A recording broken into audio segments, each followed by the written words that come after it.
ಮೂಡ ಹಗರಣವನ್ನು ಖಂಡಿಸಿ ದೋಸ್ತಿಗಳು ನಡೆಸಿದ ಪಾದಯಾತ್ರೆ ಏನೋ ಸಕ್ಸಸ್ ಆಗಿದೆ. ಮುಂದೇನು ಅಂತಕ್ಕಂಥ ಪ್ರಶ್ನೆ. ದೋಸ್ತಿಗಳ ಮುಂದಿನ ಚಿತ್ತ ವಾಲ್ಮೀಕಿ ವಾರ್ನತ್ತ ತಿರುಗುತ್ತಾ? ಯಾಕಂದರೆ ವಾಲ್ಮೀಕಿ ಅಭಿವೃದ್ಧಿ ನಿಗಮದಲ್ಲಿ ನಡೆದಿರೋ ಭ್ರಷ್ಟಾಚಾರದ ವಿರುದ್ಧನೂ ಏನಾದ್ರು ಪ್ಲಾನ್ ಮಾಡಿದಾರ ಅಂದರೆ ಎಸ್ ಅಂತ ಇದೆ ಸೋರ್ಸಸ್.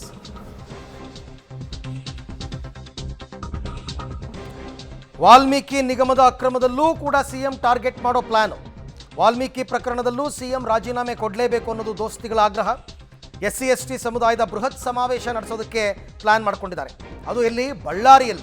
ಬಳ್ಳಾರಿಯಲ್ಲಿ ಸಮಾವೇಶ ನಡೆಸಿ ಸಿಎಂ ರಾಜೀನಾಮೆಗೆ ಆಗ್ರಹಿಸುವ ತಂತ್ರವನ್ನು ಮಾಡಿದ್ದಾರೆ. ಈ ಸಂಬಂಧ ಸದ್ಯದಲ್ಲೇ ಹೈಕಮಾಂಡ್ ಜೊತೆ ವಿಜೇಂದ್ರ ಅವರು ಮಾತುಕತೆಯನ್ನು ಆಡ್ತಾರಂತೆ. ಹೈಕಮಾಂಡ್ ಅನುಮತಿ ಪಡೆದು ಬಳ್ಳಾರಿ ಸಮಾವೇಶಕ್ಕೆ ಬ್ಲೂ ಪ್ರಿಂಟನ್ನು ರೆಡಿ ಮಾಡ್ಕೋತಾ ಇದ್ದಾರೆ. JDS ಸಹಕಾರದ ಜೊತೆ ಬಳ್ಳಾರಿ ಸಮಾವೇಶವನ್ನು ಸಕ್ಸಸ್ ಮಾಡುವ ಗುರಿ. ಈಗಾಗಲೇ JDS ಸಹಕಾರದಿಂದ ಹಳೆ ಮೈಸೂರು ಭಾಗದಲ್ಲಿ ನಡೆಸಿದಂತಹ ಪಾದಯಾತ್ರೆ ಸಕ್ಸಸ್ ಆಯಿತು. ಹಾಗಂತ ಇಷ್ಟಕ್ಕೆ ಬಿಡ್ತಾರಾ? ನೋ.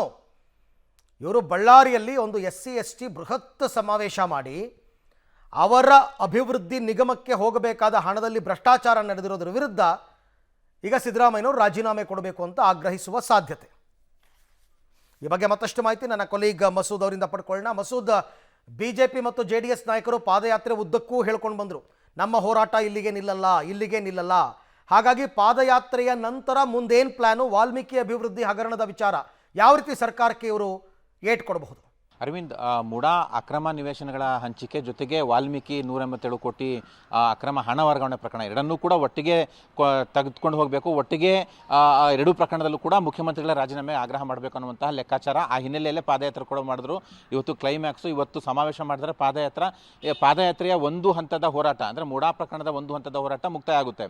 ಮುಂದಿನ ಚಿತ್ತ ವಾಲ್ಮೀಕಿ ವಾರ್ ಮಾಡಬೇಕು ಅನ್ನುವಂತಹ ಚರ್ಚೆಗಳು ಕೂಡ ದೋಸ್ತಿಗಳ ನಡುವೆ ನಡೀತಾ ಇದೆ. ಈಗಾಗಲೇ BJPಯಲ್ಲಿ ಬಳ್ಳಾರಿಯಲ್ಲಿ ಒಂದು ರೀತಿಯಲ್ಲಿ ಪ್ರತ್ಯೇಕ ಪಾದಯಾತ್ರೆ ಮಾಡಬೇಕು ಅನ್ನುವಂತಹ ಆಗ್ರಹವನ್ನು ಯತ್ನಾಳು ಮತ್ತು ಜಾರಕಿಹೊಳಿಯವರು ಅವರ ಒಂದು ಬಣ ಆಗ್ರಹ ಮಾಡ್ತಾ ಇದೆ. ಇದು ಎಲ್ಲೋ ಒಂದು ಕಡೆ ಗೊಂದಲಕ್ಕೆ ಎಡೆ ಮಾಡಿಕೊಡ್ತಾ ಇರುವಂಥದ್ದು. ಹಾಗಾಗಿ ಅವರ ಬೇಡಿಕೆಯನ್ನು ಕೂಡ ಮಾನ್ಯ ಮಾಡಿಕೊಂಡು ಹೈಕಮಾಂಡ್ ಜೊತೆ ಚರ್ಚೆ ಮಾಡಿಕೊಂಡು ಪಾದಯಾತ್ರೆ ಬದಲು ಬಳ್ಳಾರಿಯಲ್ಲಿ ಒಂದು ST ವರ್ಗದ ಬೃಹತ್ ಸಮಾವೇಶ ಮಾಡಿ ಸಿದ್ದರಾಮಯ್ಯನವರ ರಾಜೀನಾಮೆಗೆ ಆಗ್ರಹ ಮಾಡಬೇಕು ಅನ್ನುವಂತಹ ಚಿಂತನೆ ಪಕ್ಷದಲ್ಲಿ ನಡೀತಾ ಇರುವಂಥದ್ದು. ಸದ್ಯದಲ್ಲೇ ವಿಜೇಂದ್ರ ಅವರು ಹೈಕಮಾಂಡ್ ನಾಯಕರನ್ನ ಭೇಟಿ ಮಾಡಿ ಜೊತೆಗೆ ಕುಮಾರಸ್ವಾಮಿ ಅವರ ಜೊತೆನೂ ಕೂಡ ಚರ್ಚೆ ಮಾಡಿ ಒಂದು ಬೃಹತ್ ಸಮಾವೇಶ, ಆ ಒಂದು ಸಮಾವೇಶಕ್ಕೆ ವರಿಷ್ಠರನ್ನ ಅಮಿತ್ ಶಾ ಅವರನ್ನೇ ಕರೆಸಿ ಸಿದ್ದರಾಮಯ್ಯನವರ ವಿರುದ್ಧ ಗುಡುಗಿಸಬೇಕು ಅನ್ನುವಂತಹ ಲೆಕ್ಕಾಚಾರದೊಂದಿಗೆ ಈ ಒಂದು ನಿರ್ಧಾರಕ್ಕೆ ಬಂದಿರುವಂಥದ್ದು.